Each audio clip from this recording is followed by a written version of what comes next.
guys, in for legs today. Mega exciting day for me. Gyms are back open and I've been given the green light to train legs again. So I'm going to get a pre-workout in and then we're going to get warmed up and I'm going to take you through the session. Got loads of coaching points to show you as well. I've had to adapt a few exercises. Not allowed to train upper body at the minute, so it's amazing how much you actually use your upper body on certain leg exercises. So I'll show you what I'm going to adapt. Obviously we're going to train hard, so even though I might not be lifting the weights that I was lifting pre-lockdown, I'm still going to take it to a high intensity, so let's get going.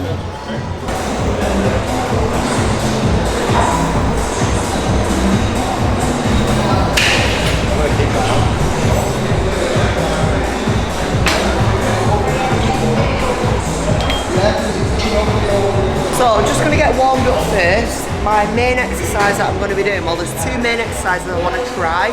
I've not done any squatting for a while, but I'm going to try the safety bar squat as one of my main movements. Reason for that is the positioning of the bar means that I don't have to stretch out too much through the pectoralis major muscle.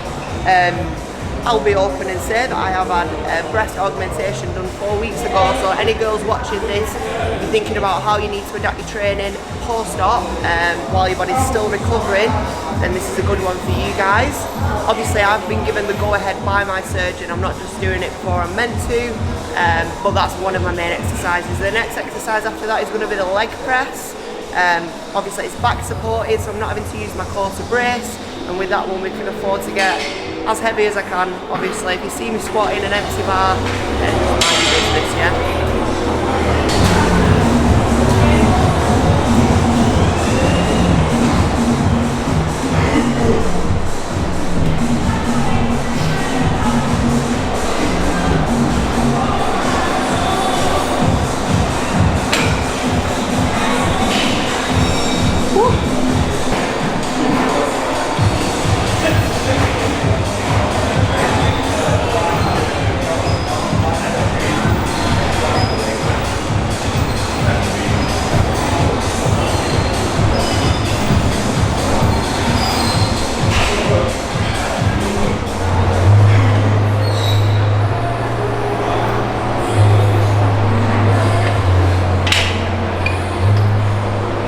So a little bit of a tip for you. Obviously I can't use a lying hamstring curl at the minute, that would be my favourite choice. With the standing hamstring curl, we have to create our own stability. So think about bracing your abs before you pull the foot up, okay? So a little bit of a pause at the top and at the bottom of the movement means we're going to keep tension on. Even though the load is obviously light, I don't want to go to true failure before I squat. We want to make sure that we're putting tension where it's intended to be, okay? So we're still not throwing the weights up even though it's light. We can still feel the tension through the hamstring and we're creating as much stability as we can, okay?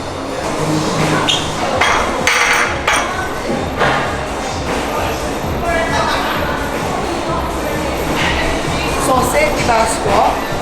If you've never seen a safety bar before, obviously it looks a little bit different to a standard barbell.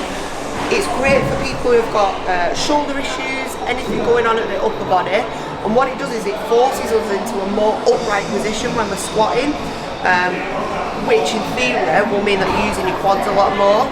I'm a firm believer in thinking that a squatting movement is a compound movement anyway. You shouldn't really be thinking, oh I'm doing it this way to focus on the quads, or I'm doing it this way to focus on the glutes and hammies. Just think of it as an actual movement. You can make it as hard as you want to. And if you're really good at it, you're going to get bigger legs, okay? So get really good at squatting. Doesn't need to be on a barbell, it can be on a hack squat, pendulum squat. Really good at that movement and you'll have no issues growing your legs. So this weight isn't the top weight that I'm going to be using. I'm going to be going up in small increments as the reps come down, just to get a feel for it. Like I said earlier, I've not done squatting for a while, so this might end up being my actual top set. Hopefully not, but see how we get on.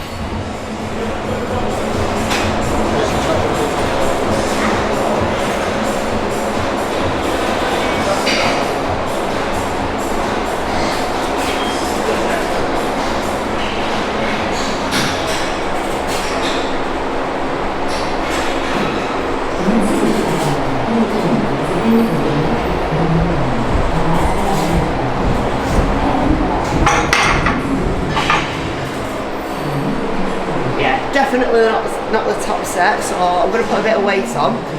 reason I'm out of breath is not because I'm totally unfit. So what we do when we squat, if you can notice when I'm doing it, is I'm taking a big deep breath in at the top of the squat, and I'm using that as almost to create a belt around 365 degrees around the core. Bracing the core is massively important when you're squatting. Even though it's a lower body movement, we want to create stability up here. Otherwise, especially with the safety bar, you're just going to fall forward, and obviously that's going to get us injured, and that's not what we want today.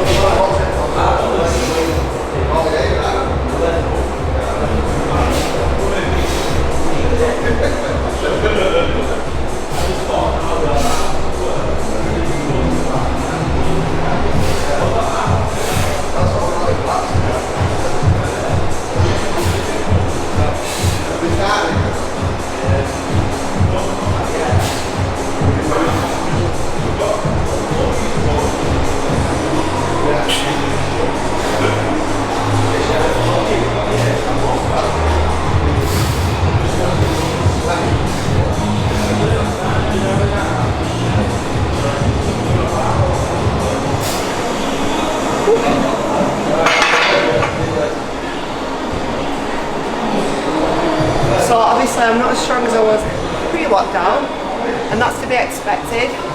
So if you're in the position at the minute where you're just getting back into your training, we've obviously had 2 weeks where, and we'll all admit it, except me, because obviously I've not been able to, where you've been training like an absolute dickhead. You're feeling sore, you've been trying to hit PBs. It was always going to happen, but now you're probably at a position where, okay, it's time to scale back, get the logbook back out, start making some good progress. An actual productive training now that's going to be getting you towards your goal. So I know I'm out of breath, but it is what it is.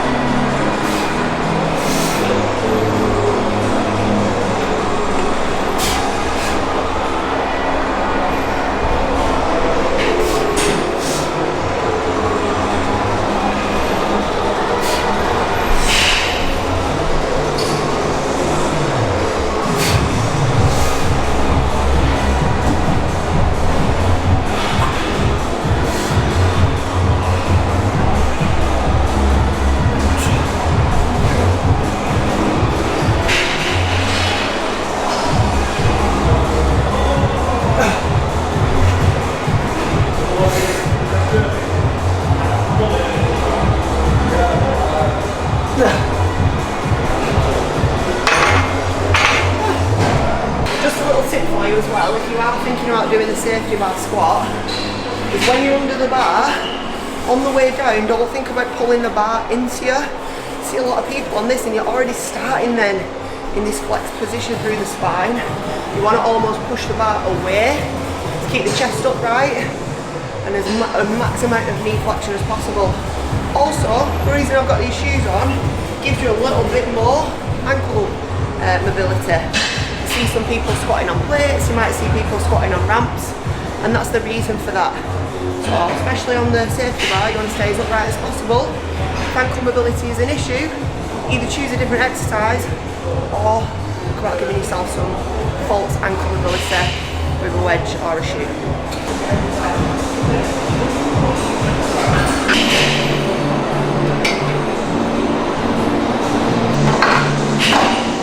Let's move on. Our resident photographer in today, Vanessa, multi-talented coach. She's a bit on the lens as well, so she's just going to get in some behind the scenes footage for us. She doesn't want to say hello today. Huh? She doesn't want to say hello today. All right, I didn't know I was actually filming, sorry. Not normally that quiet. Second hardest exercise in the gym, guys. Taking the weights off, it seems. So if you come over to a machine and it's full weights, try and hunt down the guy that left the one. Give him a nice little resting bitch face.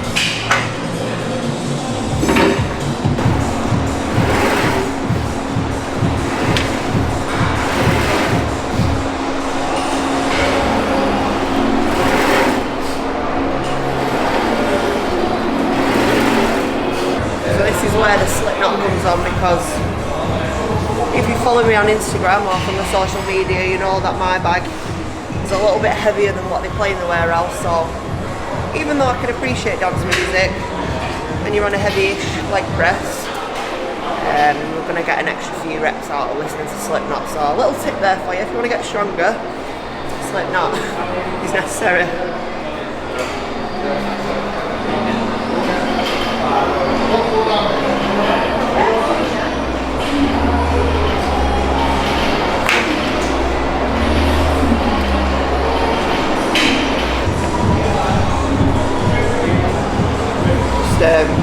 Don't touch it unless I'm dying.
Come on.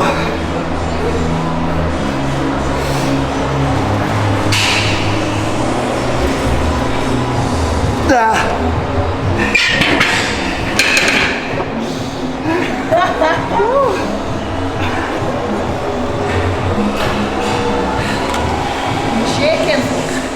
Shaking. Shaking.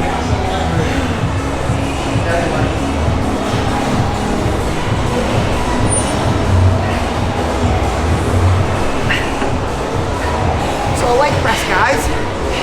There's a lot of information that goes around about the leg press. It's important not to compare yourself and the machines to other things you see, especially on social media. The best way to do the leg press is get on without weight. I'm going to show you a good tip. Your max active range is how far you want to go down. Now you'll see these people saying get as deep as you can, but are you in the passive range or are you in an active range? If your concern is building muscle and creating tension, reducing the risk of injury, we want to be under active range, okay? So get on the leg press and bring your foot towards you, okay? While keeping a neutral spine. That there is my max active range. Obviously, as I push the weight away, it's going to go further, but that range is my active range. You want to be staying there, no lower. So, second set, what I'm going to do is I've taken this set now from 12 reps.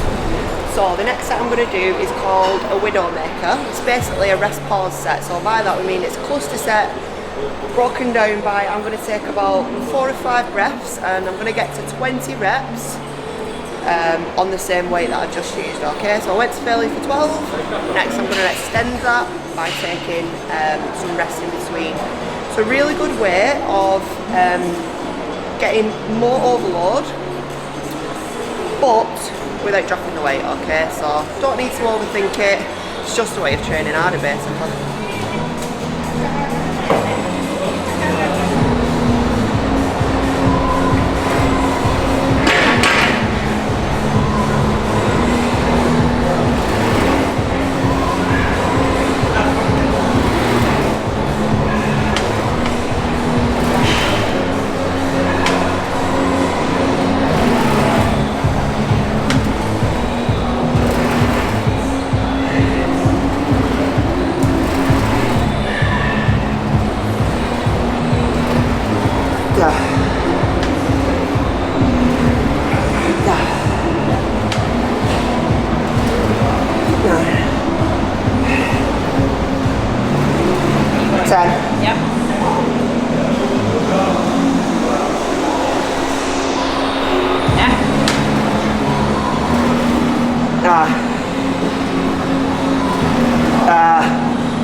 Still you.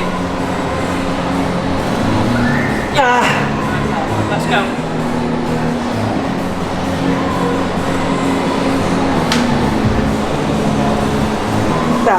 Come on. 3 more. Up. Oh, good. Come on. Not touch. 2 more. Yeah.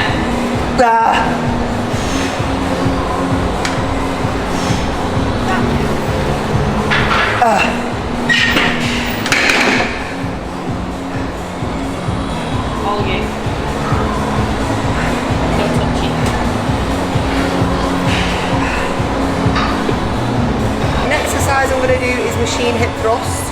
Those last 2 exercises for me was pretty quaddy, so it's important to get some posterior chaining, and we all like big glutes, so I'm going to thrust and see what weight I can get on that next. Fun. Come and give me a tug. Yank that for me.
Right, hip thrust is one of the exercises. I don't want to rant about it because I'm not about that life, but you see people doing it wrong, and even though this weight compared to some people is light, guarantee that the way I'm doing it at the minute, you'll feel it 100% more, and you won't feel it in your lower back whatsoever. Take the time on the eccentric, keep your chin tucked in so you're pressing your ribs down, take a tiny pause at the bottom of the movement, rotate the pelvis and really engage with your glutes on the way up, okay? So 80 kilos, doing it like that, better in my opinion than doing it with 150 kilos and throwing it up and down. Remember, we're here to train the muscles and not the ego, guys, okay? So keep your ego at the door, work the glutes and get the most out of every single rep.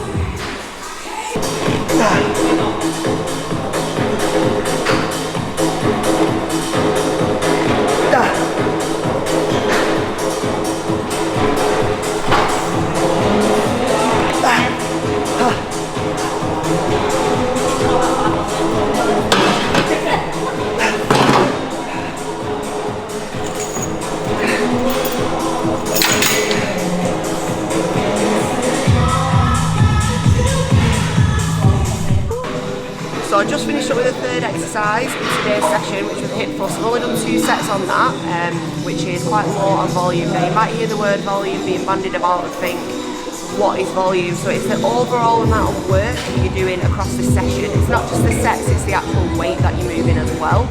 For me, I've only just started back training, so in terms of a recovery perspective, being able to recover from the session, I don't want to be doing too many sets, because if I was to do an upset after this, to be honest, it's just going to be work that I don't need to do, and it's going to eat into my recovery, okay? So yes, over time, we're going to build that up with load and maybe throw in a few more sets. At the minute, 2 sets is plenty.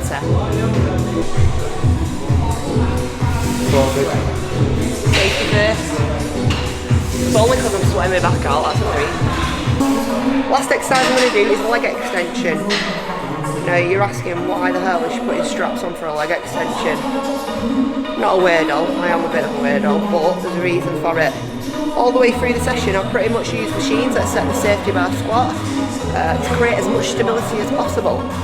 So that's the reason for the straps, and you'll see in a minute.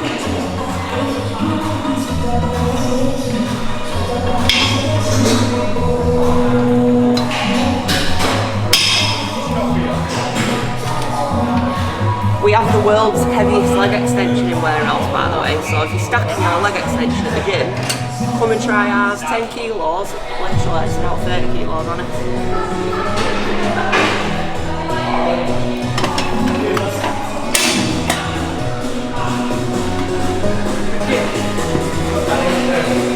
Okay, straps. Tie yourself in. Yeah, you don't want your upper body to be flapping around when you're shaking. At the end of your set, you want to create as much tension as you can. Take away the grip aspect, you don't have to be thinking about that. Go for it.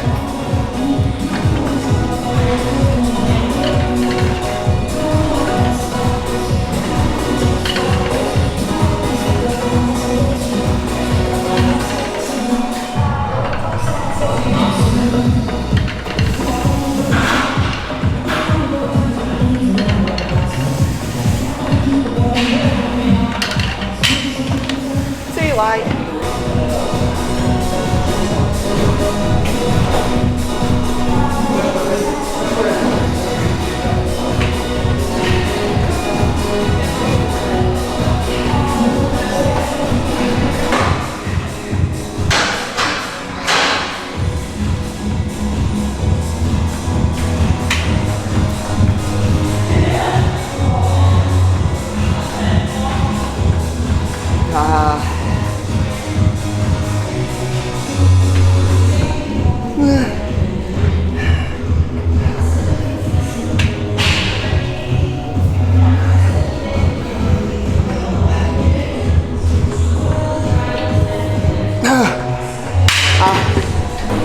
Guys, them faces that I make, I'm not trying to be scary, but it's just involuntary. I really admire these people that can train with a straight face.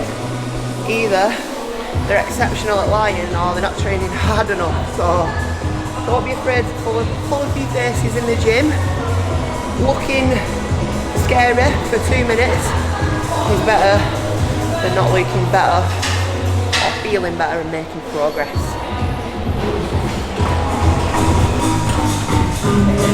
Leg session done, first one in the bag. I'm happy with that today.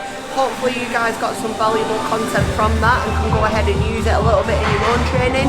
If you did get something useful out of it, please give us a message, a like and a share. We're aiming to get loads of videos out for you guys up on our website and also on our YouTube, so give us a subscribe on there. We'll see you guys soon with some more content.